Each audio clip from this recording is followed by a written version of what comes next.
Assalamualaikum pendengar dimanapun berada. Alhamdulillah untuk kesempatan hari ini, hari Senin tanggal 8 Juni 2020, saya Syahruddin Aznam bisa hadir lagi di siaran RRI Tanjung Pinang, frekuensi 98,3 MHz dan juga 92,1 MHz.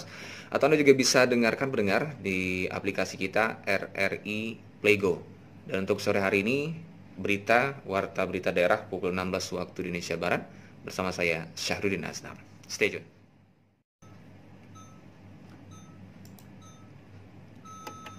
Pukul 16 waktu Indonesia Barat. Selamat sore pendengar dari Tanjung Pinang, Provinsi Kepulauan Riau. Radio Republik Indonesia Tanjung Pinang menyampaikan warta berita daerah. Sari Berita. DPRD Kota Tanjung Pinang akan melakukan RDP dengan PT PLN terkait melonjaknya tarif pembayaran tagihan listrik. Aktivitas pelayaran di Pelabuhan Sri Bintan Pura Tanjung Pinang kembali normal. Inilah berita selengkapnya bersama saya Syahruddin Aznam.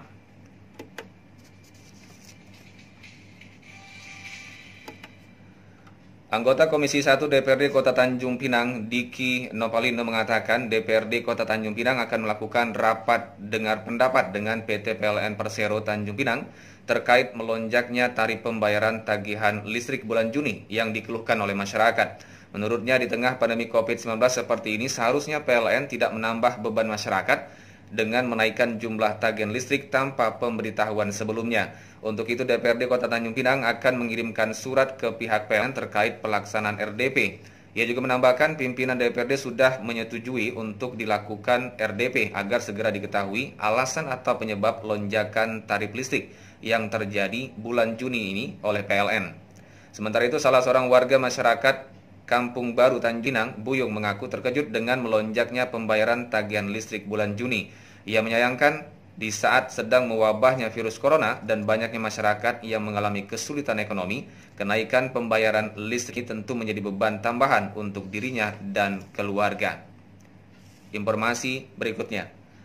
Menjelang diberlakukannya fase tatanan kehidupan baru, sejumlah aktivitas pelayaran di Pelabuhan Sri Bintan Pura Tanjung Pinang mulai normal kembali.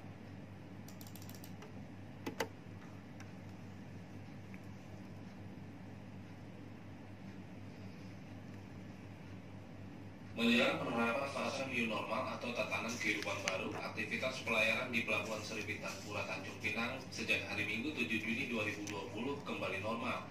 Sejumlah operator kapal sudah melayani rute pelayaran ke pulau-pulau dengan pembatasan jumlah penumpang.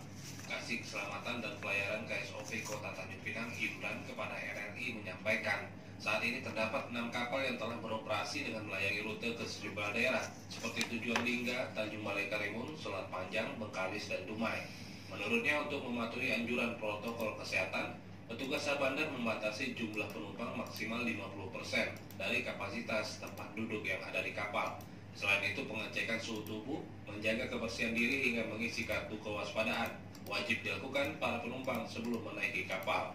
Udah buka kembali yang ke dapur, Liga, Senayan, Moro, seperti biasa lah jadwalnya kembali seperti semula. Tapi karena memang penumpang sepi, saya rasa penumpang pun jaga jarak juga di kapal karena kursi kan banyak kosong ya kan.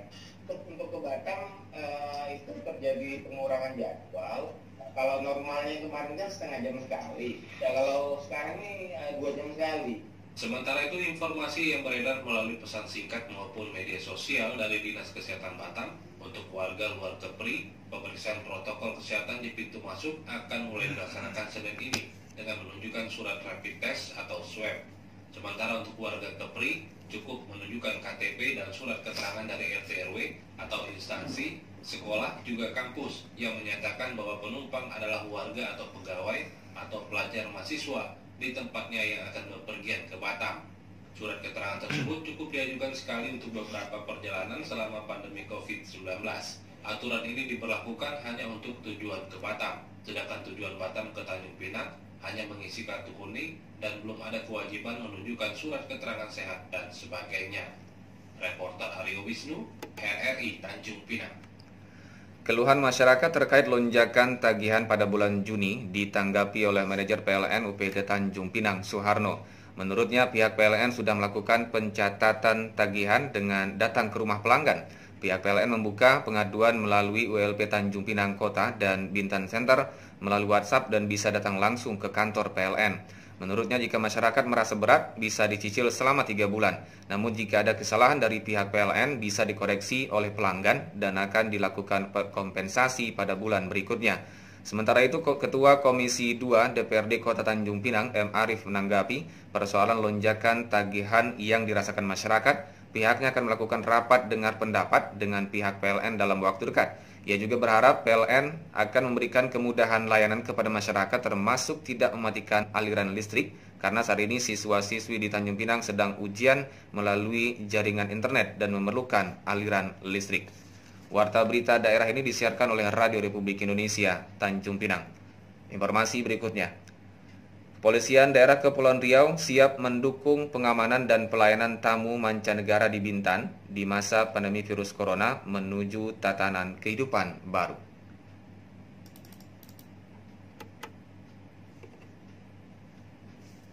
Kapolda Kepri Brigjen Polisi Darmawan meninjau persiapan pengamanan penerapan tatanan kehidupan baru di kawasan wisata Lagoy Bintan Kepulauan Riau Kepri.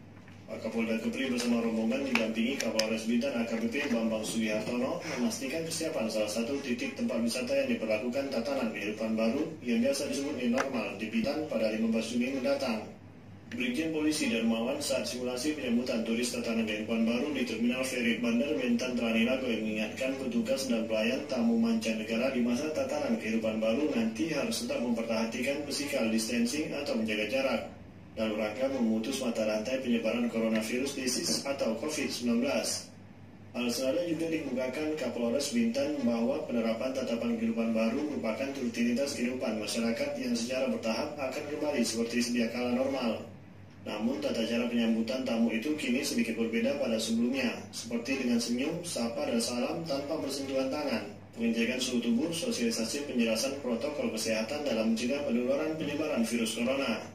Sementara Grup General Manager PT Bintan Nusa Cakrawala Abdul Wahab mengakui pihaknya sudah melakukan sejumlah rangkaian persiapan untuk menerima tamu asing di saat berdampingan dengan virus corona.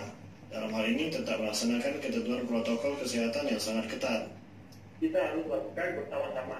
Ada satu roadmap di mana akan ditangani oleh pemerintah, pelaku usaha dan juga konsumen. Jadi ini adalah roadmap yang harus kita pikirkan bersama, di mana kita boleh membawa ekonomi itu lebih maju setelah post-COVID-19. Kegiatan simulasi tersebut dilaksanakan di 5 tempat, antara lain BPT Lagoy, Dormitori Karantina di Dom 701 Lagoy, Pos 1 Pintu Masuk Lagoy, Plaza Lagoy B, dan Villa Bintan Lagoy, sesuai dengan fungsi dan peran sebagai petugas pelaksana pengamanan. Reporter Febriansah, RRI, Tanjung. Komentar ini berjudul Perilaku Hidup Bersih dan Sehat, naskah Mulyawita dan disampaikan oleh Melanie Luciana. Perilaku hidup bersih dan sehat adalah semua perilaku kesehatan yang dilakukan karena kesadaran pribadi sehingga keluarga dan seluruh anggotanya mampu menolong diri sendiri pada bidang kesehatan serta memiliki peran aktif dalam aktivitas masyarakat.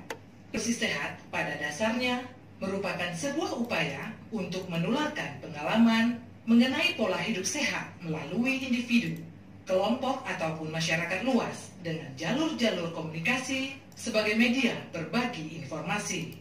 Ada berbagai informasi yang dapat dibagikan seperti materi edukasi guna menambah pengetahuan serta meningkatkan sikap dan perilaku terkait cara hidup yang bersih dan sehat. Kebijakan PHBS telah diatur oleh pemerintah dengan tujuan meningkatkan kualitas kesehatan melalui proses penyadartahuan yang menjadi awal dari kontribusi individu-individu dalam menjalani perilaku kehidupan sehari-hari yang bersih dan sehat. Manfaat PHBS yang paling utama adalah terciptanya masyarakat yang sadar kesehatan dan memiliki bekal pengetahuan dan kesadaran untuk menjalani perilaku hidup yang menjaga kebersihan dan memenuhi standar kesehatan. Semua orang, baik dalam keadaan sehat atau menderita gejala COVID-19, perlu melakukan PHBS, isolasi diri di rumah dan social distancing untuk mencegah penularan COVID-19. Pandemi COVID-19 ini telah mengubah pola hidup masyarakat tidak hanya di Indonesia, bahkan juga dunia. Dalam upaya melakukan pencegahan penyebaran virus COVID-19, masyarakat dihimbau untuk melakukan perilaku hidup bersih dan sehat. Akhir-akhir ini, kita sering disuguhkan dengan istilah baru new normal. Apa sebenarnya istilah new normal itu? Pemerintah mengatakan, new normal adalah hidup bersih dan sehat, bukan pelonggaran PSBB.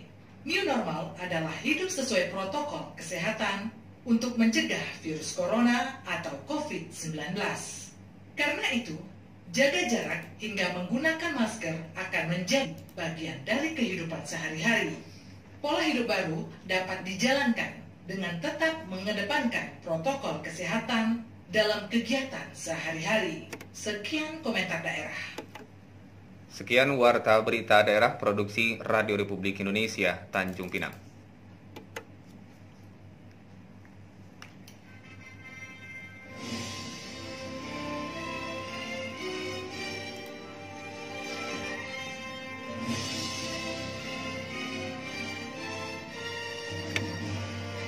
Oke Pak, sekian Warta Berita Daerah pukul 16 waktu Indonesia Barat.